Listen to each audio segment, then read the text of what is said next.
Big ol' Rufus's last chance at undisputed world title against Ilia Topuria with a co-main event that is going to shake up the MMA world. In today's video, I'm going to be breaking down the full UFC White House card. We are mere days away from this. I cannot fucking wait to talk about all of these fights. I cannot wait to see every single one of these fights. Even though there's a few stinkers, we have some absolute crackers to look forward to in today's video. I will be live streaming this card on Sunday. I hate that this is on a Sunday. I literally had to book work off as soon as I found out. So Monday I'm off. I will be live streaming this card. I cannot wait.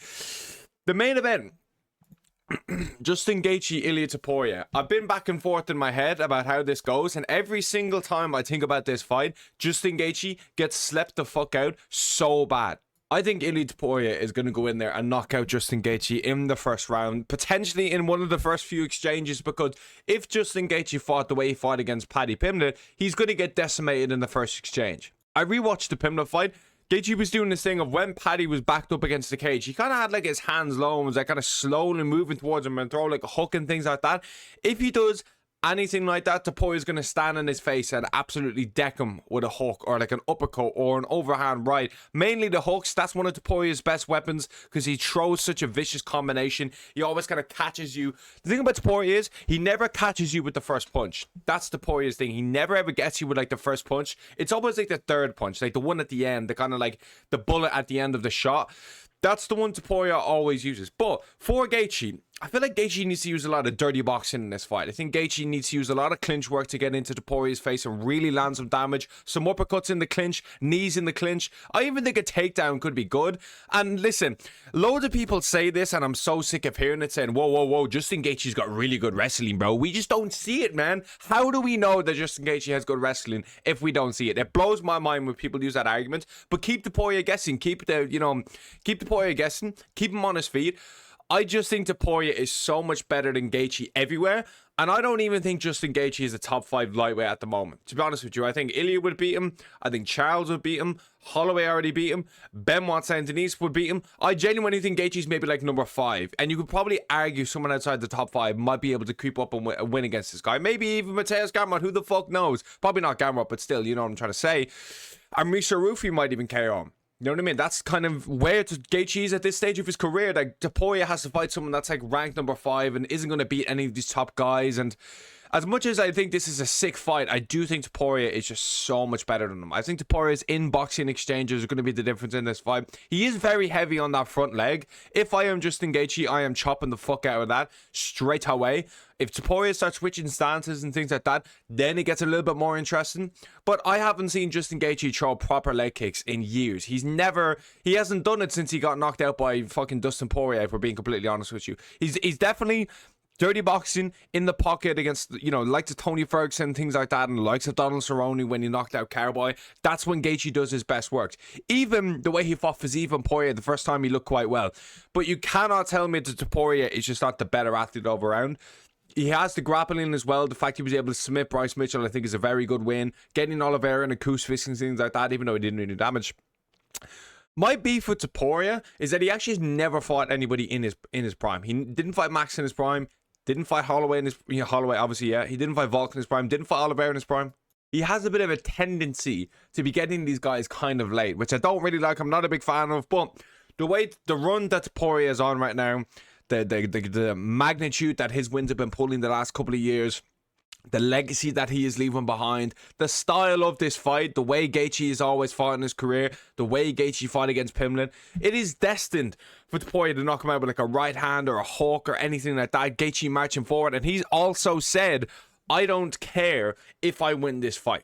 Gaethje has literally said that, but losing isn't an option for Topuria. It's winning or nothing. So you have one guy that's saying it's winning or nothing, and you have one guy that's saying, I don't even care if I win. That tells me everything I need to know, bro. I know Gaethje's going to get splattered. I know Gaethje's going to get chinned. I don't think this is a crafty pick to say, oh, whoa, Gaethje might win this one, man. No, this isn't a Strickland versus Hamza, okay? This is not a Strickland versus Hamza. Where these guys are at the stage of their career, who they've beaten the last couple of years, the way Gaethje has been inactive, I think the style of this fight, Topuria, is just going to decimate him because Gaethje's so hittable. And Fiziev was cracking him. Poirier was cracking him. Paddy was cracking him. These guys have nowhere near the precision and the power that Ilia Topuria does have in his hands. And I think he put all that together. I think Topuria might start a bit slow. You know, Gaethje might throw a leg kick and Joe Rogan goes, "There's that leg kick, man. Topuria's got to watch out, man." He's going to say shit like that. And before we know it, Topuria's closing the distance. Maybe he lands like a right hand and Gaethje's kind of like fizzled out a little bit and it's kind of like rocked. He's still with it though. And then Topuria backs him up against the cage. Maybe Gaethje circles, throws a jab, nice right hand, lands on Topuria. Because let's not forget, Topuria is hittable. Okay, he's not unbeatable here. Okay, I'm telling you, him versus Arman or him versus not Oliveira in a rematch, but him versus Arman is a very interesting fight. And I just think you put everything together. I think Gaethje gets absolutely slept in that octagon. Now, we need to talk a little bit about Justin Gaethje's career because this is going to be his last fight. Absolutely. No question that this is going to be Gaethje's last fight. When he loses, I should say.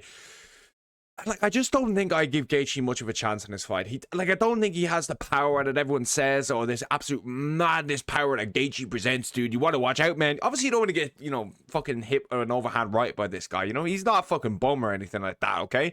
But still, I'd have no reason to doubt Topuria's chin. Okay, caught by a head kick by Jai Herbert like fucking 4 years ago. That was about it. But since then, he's been on a tear. And I think for Gaethje, at this stage of his career, he's not really getting any younger. His chin isn't going to get any better. The shots that he's been taking are all going to add up. And you put 2 and 2 together, and I think you're going to get 4. I think you're going to get an Ilia Topuria fucking brutal KO in the first 2 rounds. I am going via first round TKO, and especially I do believe you are only good as your last fight. And I think the way that he fought Paddy Pimblett was fucking terrible. I think it was absolutely terrible, to be honest with you. Pimblett, Gaethje made such hard work of that and was getting hit so often and was just so vulnerable in moments. When Gaethje, I should say, was walking forward, he had success. But when he wasn't, he was getting tagged the fuck up, okay? And yes, Gaethje's dropped him and he has power in his hands and things like that. I don't think it's anything like Topuria's. I really don't. And I feel like the way Gaethje was fighting him up against the cage as well, he wasn't really clinching as much as I'd like to see, but Paddy Pimblett can be quite good at range. I think Topuria is far too good at range. Far too good or in the pocket, I should say. Gaethje has opportunities at range if he wants to use them with the low kicks. Topuria is so good in the pocket. He's the best in-pocket boxer with his power in the UFC. Nobody's standing and trading with this guy, okay? Even though I think he's hittable, even though I don't think he's got great movement, because he's got kind of like a pawing movement where he kind of lulls you in, and then he gets that combination going. Apart from that, just don't think Justin Gaethje is the style to beat this guy in any way possible, if I'm being completely honest with you. I think Justin Gaethje is fucking doomed to get his chin blasted off and Ilia Topuria to get another highlight reel KO. And listen, we have Oliveira versus Ciryl Gane happening in September. Co-main event of Volkanovski versus Movsar, which, if that is the case, would be a sick card. I think it lines up perfectly for Ciryl Gane versus Oliveira, potentially at the end of the year. If Arman goes in there and takes no damage, why not? He's been out of the cage nearly a fucking year by the time that comes around. Let's see it happen. Let's get lightweight moving here, okay? And as regards Justin Gaethje's career, where do I even start? Like, he's given us so many good moments, so many good highlights, so many good fights. Nothing but good things to say, even though I definitely think the last 4 or 5 years he really fell off a cliff with the popularity within the fans, and especially with the whole title shot or riot and things like that. Everyone thinks he's some like super humble guy, but like, I don't even think he is. Like, he went at Oliveira many years ago for being a quitter and things like that. Now he's going at Topuria and his wife and shit like that. I'm just like, dude, why? Like, why do you feel the need to go at guys like this? I'm just gonna adjust that real quick, even though it probably didn't even do any difference. Why do you feel the need to go at blokes like that? I just don't get it. Gaethje's always been one to do that as well. And sorry, I'm just dicking around with this here a little bit. Oh, there we go. He's never been a super humble guy, like, ever, okay? And that's my problem with Gaethje. But I think you put all this together, and I think it's going to be a first-round TKO for Ilia Topuria. And hopefully, we get the Ciryl Gane fight at the end of the year. That's the one we're all waiting for. That's the one that needs to happen. That's the one we want. That is the fucking golden card. That is the golden fight in the lightweight division at the moment. Will Arman get through Oliveira? I'll make a separate video about that, okay? I don't think so. But still, I want to see that. And I want to see Gaethje get flatlined the fuck out, okay, for holding up the division the last couple of years. It is going to be sad to see Justin Gaethje go. Absolutely no doubt about it. But time's up. Alex Pereira versus Ciryl Gane. When this was first announced, I was very confident in Pereira getting the job done. And I'm going Ciryl Gane. And I just thought, fuck it. Pereira is a little bit too sharp. Pereira is a little bit too powerful. He's on great form. He's coming off the win against Ankalaev. But then I realized, wait a minute, Ciryl Gane's actually after coming off a pretty good performance against Tom Aspinall. Hurts even saying it. Pretty good performance against Tom Aspinall where he's definitely using the range. That kind of a fight is exactly what I want to see against someone like a Pereira. That's exactly the kind of fight that I want to see Ciryl Gane use, with the jab, with the butterfly movement, staying on the outside, picking his shots, very good low kicks. I definitely think whoever invests in the low kick early in this fight is going to be the winner. I think the low kicks are going to be money in this fight. I started looking at some of Ciryl Gane's old fights. He is so elusive on the back foot. It actually surprised me how good of a mover that Ciryl Gane is. And I feel like Pereira is definitely used to fighting more stationary opponents. Ankalaev's quite stationary. Yuri's very awkward, but once you find out his timing and his rhythm, he is hittable. Very hittable. Khalil Rountree, very hittable. Jamal Hill, very hittable. Jan Blachowicz, he is hittable. Like, they're all hittable, okay?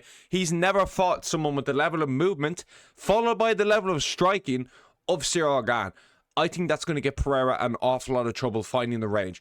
I think that's going to get Pereira an awful lot of trouble getting the low kicks. But the problem with Pereira's low kicks for Gane is Pereira's low kicks are kind of like a jab. They're kind of like a jab. Like, he just kind of flicks them. He doesn't put much power into them. He doesn't put much effort into them. He just gives them a little flick, and they do so much damage over a short period of time. That's where I think Pereira's best weapons are to neutralize Gane. That's going to set up your combinations, in my opinion, okay? The right hand, the left hook, they're all money. They're all safe. We know how good Pereira is with the left hand. We know how sharp he is with the right hand. We know Pereira is one of the most complete strikers of all time. But I don't think he's ever fought someone with the level of movement and the best heavyweight striker of all time in Ciryl Gane. He is the best heavyweight striker of all time. Nobody is going to outstrike Ciryl Gane, in my opinion. I just don't believe it. Not Tom Aspinall, not John Jones, definitely not Josh Hockett, definitely not Josh Hockett. And I feel like Pereira just has never fought that level of movement, and he's so used to fighting big, meaty, fucking potato heads in the middle of the light heavyweight division. Now, trust me, heavyweight is full of Mr. Potato Heads, okay? But this is the one exception. Now, I do think the Alexander Volkov fight is something we need to talk about, because Gane got taken down. Gane got outstruck in moments. Gane wasn't looking his usual self. Gane definitely looked a shell of his former self. Volkov is like 6'8". And Volkov has got so much better over the years. It is insane. The last 4 years, since he lost Tom Aspinall, he is a different kind of a fighter, bro. It is insane. For Pereira, I actually forgot how quick Pereira is. He is one of the most fast fighters that we have in the UFC at the moment. That is going to be his advantage. But I also think Gane has power. Is Pereira's power going to transition up to heavyweight? I'm not 100% sure, because Gane is used to getting hit by guys. He's used to getting hit by Aspinall, Volkov, people like that. He danced around Francis Ngannou for 20 minutes, or 10 minutes? Well, he didn't get hit for 25 minutes, okay? But the first 2 rounds, he was just dancing on Ngannou. Never looked as sharp. I do think Pereira is a lot better of a striker than Ngannou, I should say. Definitely a lot more output, for sure. Ngannou's just kind of trying to fucking my phone shit itself there. Ngannou's just looking for that one big hand, but Pereira is much more of a combination kind of striker. When he gets you, he likes to follow up, a bit like Topuria, in my opinion, okay? I definitely think Pereira is a lot more stationary than Gane. And that's where I think Gane's going to have a lot of success. His jab is going to be his biggest weapon in this fight. He also has good low kicks. Only get in the pocket when you absolutely need to. Maybe use a lot of clinch work. Get Pereira up against the cage. The thing about this fight is, I actually don't know who I want to win. And that might sound crazy to a lot of people, but hear me out. I want Alex Pereira to win, of course. I want him to knock Gane out. But if Pereira loses, there's a part of me to say, yeah, Tom gets to be the one to smash his fucking face in and do us all a favor. A part of me is happy about that, okay? A part of me is absolutely happy about that. And listen, we don't really know what's next for Tom, because Tom has come out and said, or Pereira's come out and said, I'm not really, waiting around. I'm going to fight whoever's next. Tom is wanting more money. I definitely think Eddie Hearn's trying to price himself out so he gets him into boxing. That's my opinion. I think Eddie Hearn's not snaking Tom, but he's trying to negotiate so much with the UFC that Tom gets so pissed off. He goes, oh, Eddie will be like, you know, mate, you got a fucking contract right here. And he'll just fuck off the boxing. I'm not sure we ever see Tom Aspinall fight in the UFC again. I'll be completely honest with you. He's gotten too money hungry, if we're just being real. And I definitely think Pereira would absolutely spark the fuck out of like a Josh Hockett. I think he has moments against an Alexander Volkov who's more stationary. And I just think this is Pereira's hardest style in the heavyweight division. Like, I really do. I think Tom would beat Pereira, like, easily. I'll be real. The grappling, the movement, everything would just be too much. And I think Ciryl Gane's jab is going to be money in this fight. The right hand as well. And I think about Pereira, the power moving up, like I talked to a little bit about before, that power moving up, I'm not 100% convinced that that's going to transition up to, like, he's going to even, you know, hit even harder. He's going to be fighting a lot bigger opponents here. You know, he's not going to be fighting a weight train 205 Ankalaev who look like a fucking Mr. Potato Head. That goes out the window here. Gane is a natural heavyweight. No fucking chance would Ciryl Gane make 205 in any world whatsoever.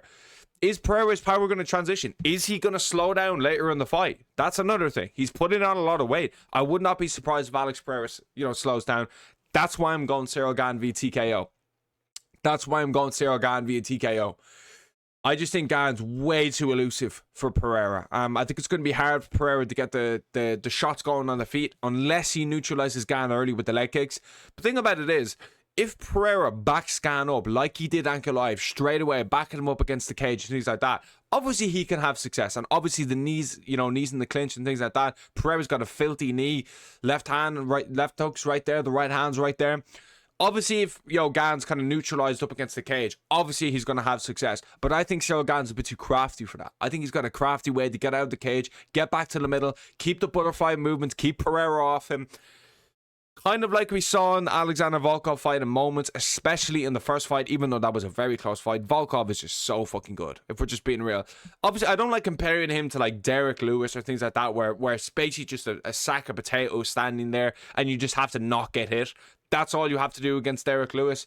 You know, even the Sergey Spivak fight, you know, he looked incredibly good in that fight. Not the Sergey Pavlovich one, but the Sergey Spivak fight. So elusive on the feet. Gane is just a level above all of these other heavyweights, apart from Volkov and Aspinall. They're the ones, that triangle there, that's the heavyweight triangle, okay? And it's Pereira's joining it now.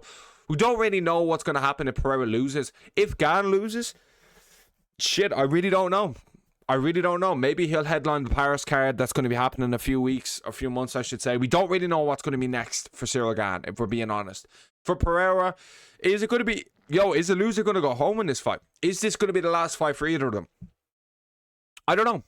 I know, man. I'll look it up. I don't know. Look it up. I don't know. But I'm going to go with Ciryl Gane, 4th round TKO. That is my official prediction in this fight. I just think Pereira's going to slow down. I don't think he's going to KO him, but it'll be like a ground and pound finish because Pereira's exhausted.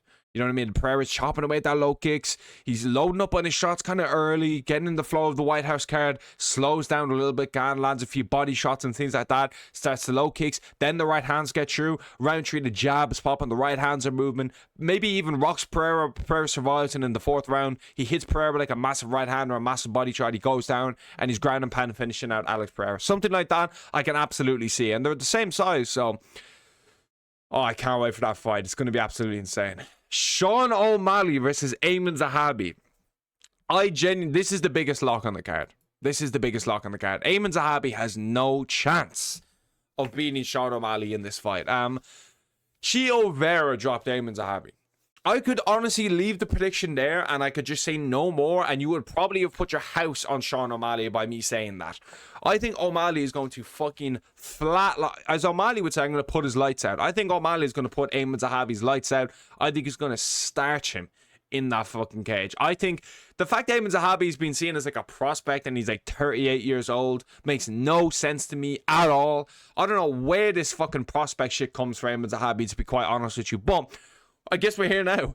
I think O'Malley's so much more elusive on the feet. His footwork is going to... Aiemann Zahabi will not be able to find out Sean O'Malley's footwork in any way, shape, or form. That's when the openings are going to show up for O'Malley.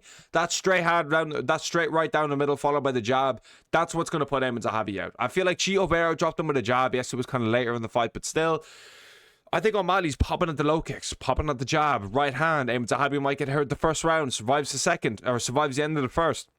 O'Malley's just going to work in the second, and in the third round, he's going to fucking starch him. Actually, I'll go with an O'Malley second round TKO. Second round TKO. He's just popping the jab, then he hits the right hand. Maybe, you know, Eamon Zahabi goes in for a massive right hand, and O'Malley slips back, and then fucking like an Eddie Wineland kind of shot. Something like that I can see. I think Eamon Zahabi's movement is terrible. I think it's kind of like a Temu, a Walmart or Temu Floyd Mayweather. I don't know where this guy's movement came from. Is he going to be able to grapple O'Malley? Listen, Song Yadong did it. Is he Song Yadong? No, not at all. Not at fucking all. And I think this is a free win for O'Malley. I don't know why couldn't it be Corey Sandhagen? Why couldn't we get Corey Sandhagen? The Sandhagen fight was right there. It was right there. And it made so much sense in the world to do that. And I thought that's what the direction the fight was going to go. It was just right there. And, like, I don't know if I like this fight, to be honest. Like, it just makes no sense. Eamon Zahabi does not deserve this opportunity. Why is he getting such a big jump up in the rankings? I feel like they're just doing this so O'Malley gets a win before they push him for the Yan rematch, to be honest with you, and just use the unlimited title shot glitch once again. Then he goes up to featherweight, win one fight, and then tries to get another title shot. It's bullshit, bro. I fucking hate when fighters do that. But listen, O'Malley's good. O'Malley's fucking good. O'Malley's got a good skill set. He's very skillful. I definitely think he's going to give Eamon Zahabi every single problem under the book in this fight. Eamon Zahabi's output is nowhere near good enough to beat a Sean O'Malley. Like, if you're going to beat O'Malley, I really think his legs are there. It was big fucking cheese string legs are there to be hit. Peter Yan did very good job of getting in the pocket with the boxing. Very good job at using his kicks to the body. And Yan's not really a kicker, like, to the legs. And he's still fucked up O'Malley, in my opinion. But Eamon Zahabi, it's quite hard to see what his route to victory is. Maybe take O'Malley down and try win rounds that way, because you're not going to outstrike O'Malley. Like, in any capacity, is Eamon Zahabi anywhere fucking near Sean O'Malley's level in the striking? It doesn't exist. It never did exist, and it never will exist. He is so far behind O'Malley in the striking. Chito Vera was giving you problems. That's all I need to say, to be honest with you. That's all I need to say. O'Malley fucking butchered Chito within an inch of his life. That would never happen if Eamon Zahabi was any good, okay? It's a free win. It's a free win if we're just being honest with you here. It's not close. It's not competitive. It's the biggest lock of the card. And O'Malley has, like, very hard weight cuts for 135. Why are we wasting it on an Eamon Zahabi and not a Corey Sandhagen? Why is it Mario Batista fighting Eamon Zahabi and Corey Sandhagen fighting O'Malley? This matchmaking makes no sense, okay? Unless they're going to do Corey versus O'Malley next, because Yan versus Merab are going to fight. But O'Malley has never been one to climb back the rankings, okay, and get a title shot he deserves. He just spawned in and fought Merab again when he lost to him this time last year. He's never been one to climb back the rankings, okay? He fair play, he took on Song Yadong, okay? Fair play, O'Malley fought down the rankings after getting an immediate rematch, okay? Now he's fighting Eamon Zahabi. He's going to get another title shot, man. I don't like that. I think that's fucking bullshit, to be honest with you.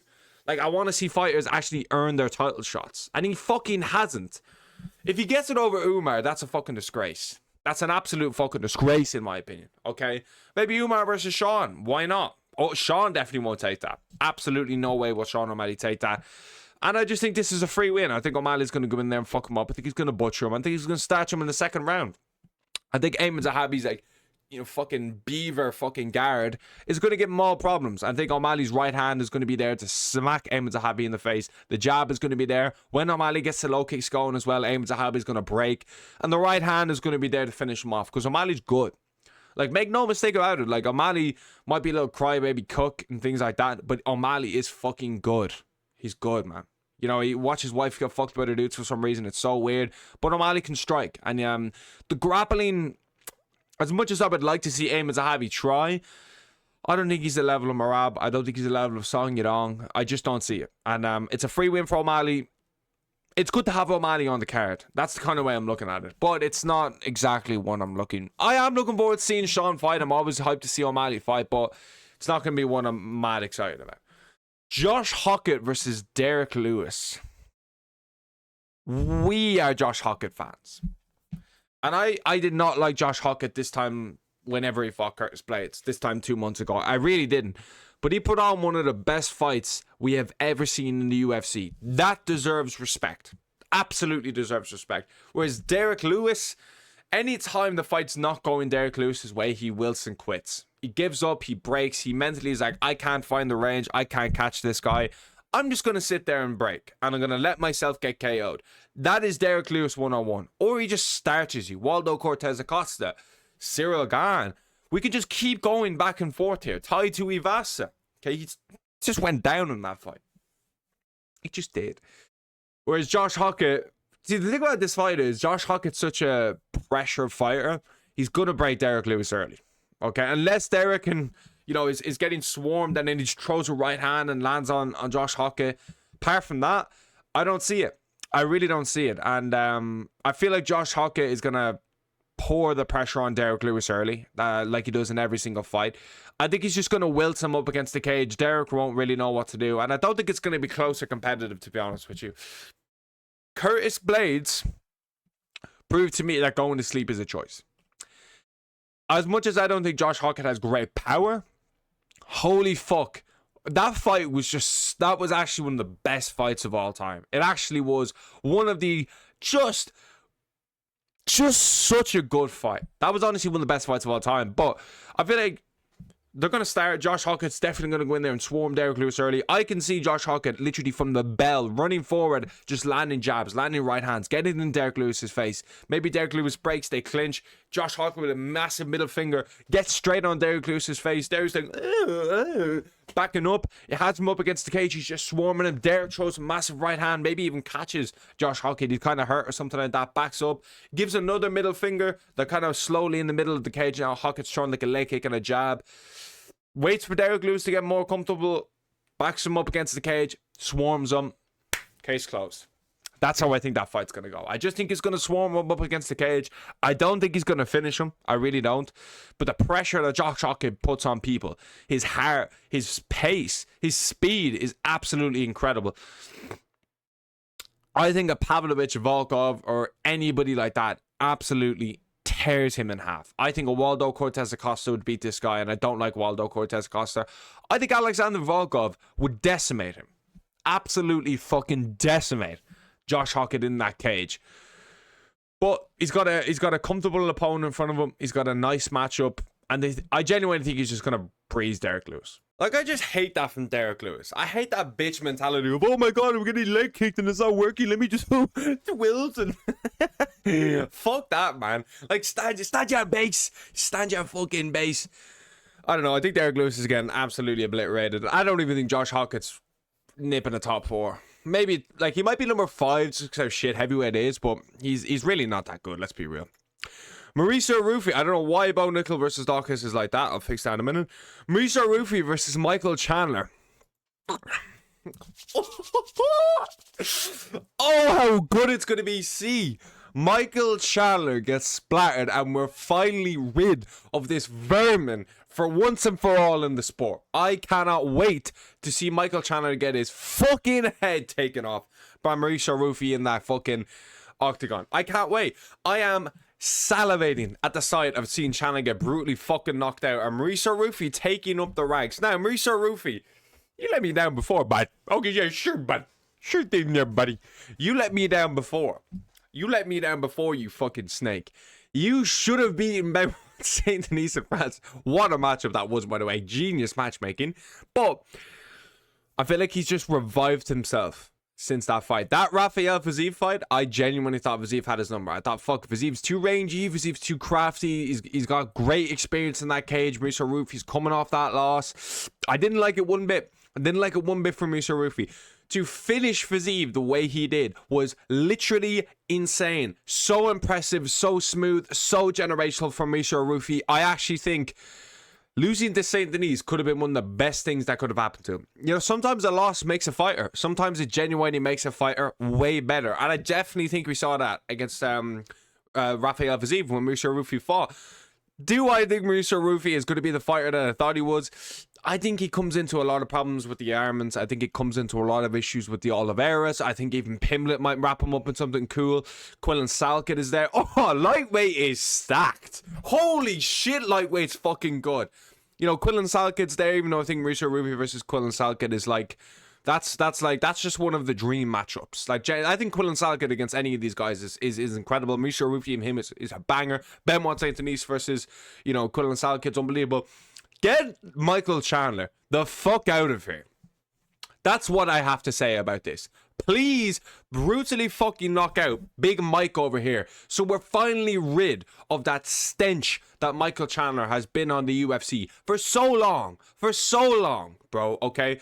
He just thought he was one of the boys. He thought he was part of the team. The fact that Michael Chandler, in 6 years in the UFC, 5-6 years, whatever the fuck, 5.5 years, has only beaten Dan Hooker and Tony Ferguson and never beaten a fighter coming off a win. I just think Chandler got so much hype for losing. He just lost to anybody good. And this bullshit, oh, well, if Chandler had IQ, he'd be seriously good, man. Yeah, he would have beaten Oliveira, man. Sure, bud. Sure, didn't there, buddy. No, he fucking wouldn't, bro. Oliveira just caught him with a left. Caught him with a beautiful left hook. The IQ had nothing got to do with that fight. Absolutely nothing.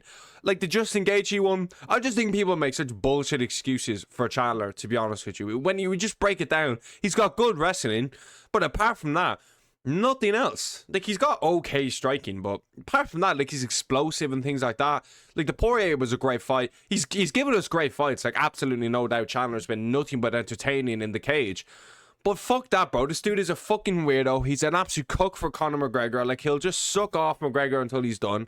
He's even saying, you know, me and Conor, we'll see after this fight, man. He's fighting Max Holloway. They're great fighters. We'll see, man. I hope Mauricio Rufy fucking blasts his fucking chin off into oblivion and we never see Michael Chandler in that fucking cage again. I genuinely just have a faint disliking for Chandler over here. Oh, Mike, I don't fuck with Chandler. Like, I really don't. Like, I seriously don't fuck with Chandler. I just think he's so annoying. The fact that on the mic the whole time. Just fuck off, bro. Like, you're not part of the team. You were never part of the team, okay? This bullshit that if you had fight IQ, you only beat Tony Ferguson and Dan Hooker. But stylistically, this fight, Mauricio Rufy's range is going to be way too much for Michael Chandler. Mauricio is so good at range. He's got so many arsenals. I feel like he'll just catch Chandler with just like a right hand and put Chandler out that way. Maybe like a jab followed by a right hand, put Chandler out. Chandler will kind of go like that. It's kind of like, I can't even remember who got KO'd like that, where they kind of just like sit down as if someone just like pulls them by the hips and they just fucking sit down. That's the way I think Michael Chandler is going to go in this fight. He's going to take a seat and he's going to take a nap. I can't wait. I think Mauricio Rufy, way too diverse. Now, Chandler has good wrestling, and Mauricio Rufy showed against Benoit Saint Denis it could be a bit of an issue. But he got submitted by Benoit Saint Denis. So Chandler might go in there and wrestle, and I definitely think Chandler should go in and wrestle, but given everything Chandler's done in his career, he's not going to wrestle, okay? He did it against Poirier for a bit, and he got submitted. He got submitted against Poirier. Like, no, Chandler's getting flatlined. Like, if Chandler goes in there and puts a heavy pressure wrestling game on from the start, maybe he might be able to cause Mauricio Rufy issues. But outside of that, I don't think he's going to cause Mauricio Rufy's issues, because I don't think he's going to be able to get in close enough, because I think Rufy has so many skills in his arsenal that if Chandler gets close, it's going to be a serious issue. Like, it's going to be a serious problem. We'll see. If Chandler goes in there and wrestles, you know, maybe he might cause a bit of issue. Maybe he might cause some problems for Mauricio Rufy. I don't really know.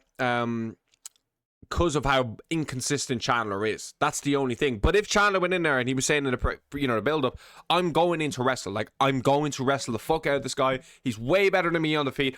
I'm not taking any chances. I have one more shot at getting a McGregor fight, or getting a title fight, or getting another big bag. Because if he loses from Mauricio Rufy, it's all over. This whole thing is over. He's never getting a McGregor fight. Ever. Okay? He has to beat Mauricio Rufy to even get a slither of a chance. Okay? To get one.